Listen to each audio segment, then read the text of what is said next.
Hello everyone and welcome to the Football Analyst. Today we're going to take a look at Bayern Munich's recent victory against Real Madrid in the UEFA Champions League. So a couple of things we're going to look at from the match include Bayern's ability in their forward press, really efficient and effective with their forward press, and specifically attacking Trent Alexander-Arnold, whether that be from crosses from the right flank or direct 1v1s with Diaz on the left. They really targeted Trent in any kind of situation that they could. So without further ado, let's get started. So the first thing we're going to look at, and the biggest takeaway I found from the game, which really helped Bayern start their control of the match, they had lots more possession, about 70%, is the forward press. So Bayern employed a strict man-to-man press and pushed high up into Madrid's shape when they were playing out. Madrid did this to try and create space between the front line for Diaz, Brahim Diaz and Arda Güler. So they were trying to kind of create space here. So if we go and let this roll, we see Güler comes in and the fullbacks are the ones that are tasked with marking these players. So what Madrid were trying to do was open up these spaces, play long and direct, or force the fullbacks to try and stay because of their Mbappe and Vinicius are so quick, which would have opened up space for their fullbacks. However, the key for Bayern was their fullbacks with Stanisic, marking Güler here, and Laimer following Diaz into midfield to disable any shorter build-up. So they were kind of forced to play long and or wide, which played into Bayern's hands. So as we look at this first clip, we can kind of already see Bayern's shape. So Kane's here. Gnabry has come up to mark the centre halves. Diaz and Alexander marking the flankers, but we can see Laimer and Brahim Diaz, he's marking there. We can also see Stanisic has come up to look after Arda Güler, which has left Mbappe and Vinicius on the centre halves. But when the press is so effective, it really doesn't matter. So they force them, typical shading from Kane, trying to force them down one flank, which they do take. And then from there, it's just about squeezing them into this corner. So there's no time or space for the centre-back to really launch a decent long ball down the line. They're onto him probably too quickly and block off any effective play. So we can see the ricochet goes up in the air and they're able to recover that. Another good thing is Laimer had gone back to his fullback position, which meant that Kimmich has come in to sort of look after Brahim Diaz in case they're able to play out. So that's another good sign of a really well organised press.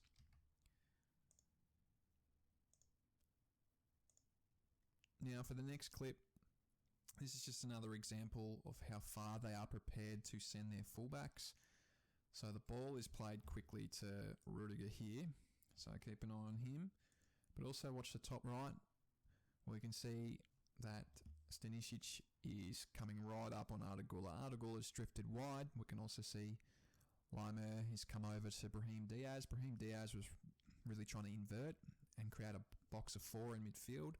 And Bayern's strategy to attack this was to send their fullbacks in. So they really tried to cover any immediate short options that Madrid might have had. We can see Kimmich has come over, Diaz has come over to mark, and really just suffocate Madrid into these corners. They just did not want them to play through the middle, which was very effective throughout the game and helped Bayern establish their territorial dominance. And as we can see, it kind of gets trapped. And if we just look at this last frame, we can see that Bayern have 1, 2, 3, 4, 5, 6, 7, 8 players really above the halfway line. Upamecano's here, but he's minding the striker, so they were prepared to push really high to stop Madrid from ever having any kind of moment on the ball.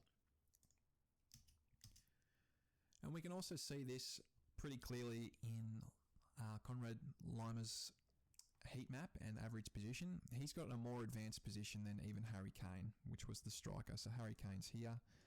and Lima is even further forward. Stanisic is also quite far forward, so it just goes to show their average position had such control of the game that their fullbacks were, more advanced than their striker with their average position. So that's something worth noting from the game.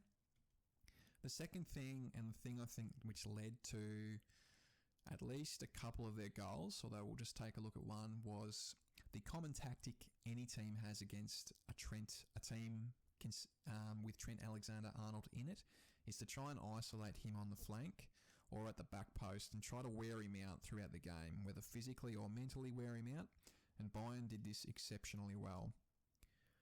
So Bayern were very strategic with certain situations, often using their fullbacks to keep defenders occupied so they could afford Kane the chance to drift onto Alexander-Arnold in what could be an advantageous matchup for Kane, or used Lima to try to isolate Diaz and to receive and attack Trent or Brahim Diaz, who would come over to help. So you can see here, Lima often tried to make this run inverted or overlapping and give Diaz time and space to either attack Trent or attack Brahim Diaz here. Another situation, if they didn't play down the left, was to push Stanisic up high. So Stanisic would come up, he would try and take this centre half, which meant that Gnabry could drift in and take the other centre half, which often left Harry Kane 1v1 at the back post for Alexander to try and pick out. And Trent was tasked with trying to defend that. So whilst they didn't quite score through it via a header, it does lead to a goal, which we'll take a look at in the coming examples. So this first one, the ball has been rotated to the other flank. So it's come around, they've rotated it to Alexander on the right, and we can see Gnabry and Harry Kane are already kind of on this left. They're drifting over. Just watch Harry Kane and his positioning as the play unfolds. So Harry Kane is kind of sitting behind Militao, but as soon as Gnabry whether he identifies this or Harry Kane's just IQ, Gnabry sees the space and just drifts into it, which it forces Militao to come out, which leaves Harry Kane, of course, 1v1 at the back post. And Elise is quite clever. I think this was by design, that Elise was going to try and find Kane at the back post. And he would drift it up. This time, Alexander-Arnold was able to defend.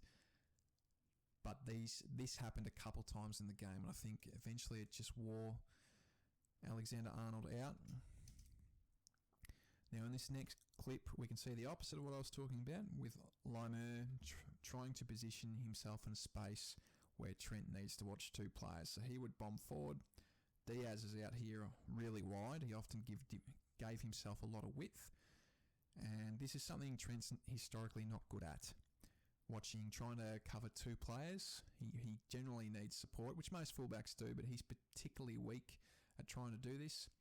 So we could see him trying to point to Diaz to come over and protect this, because he doesn't want to go out. He doesn't want to have to go out and defend that one-on-one, because it has a ripple effect. Militao's going to have to come across, which leaves Kane one-on-one. That's potentially risky. So he's trying to get Diaz to come over, but when you've got Diaz as your support, I would say you're not terribly confident in that.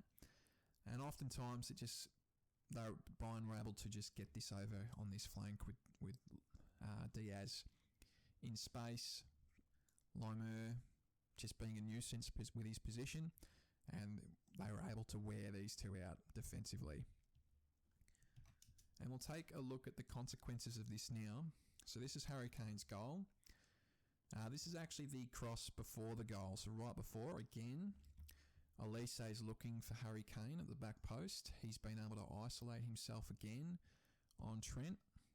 And it does go in and it is cleared. We can see Diaz is also potentially isolating himself too. So I think they both had a game plan to try and do this against Trent, because Militao's trying to look after Gnabry, and the other centre-half, Rudiger, is also trying to just mind any other player, which was actually Stanisic, I think. So those fullbacks bombing forward often occupied some centre-halves, which did leave that opportunity for that 1v1 against Trent.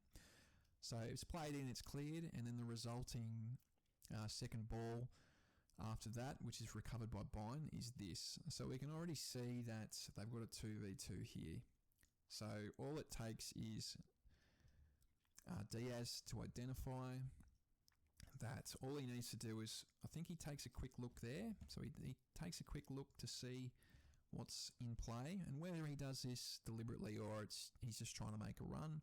But what it does is it takes Militao out of pretty much the play. So he's been able to drag him away, which has left Kane in a position to really easily receive and finish.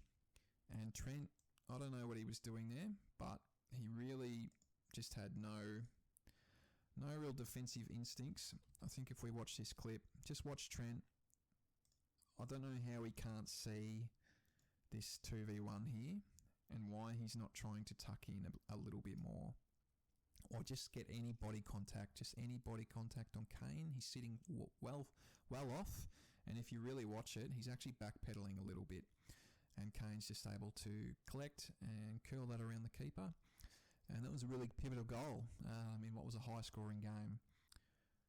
So there you have it, a quick analysis on how Bayern really controlled what could seem to be a really good Madrid performance.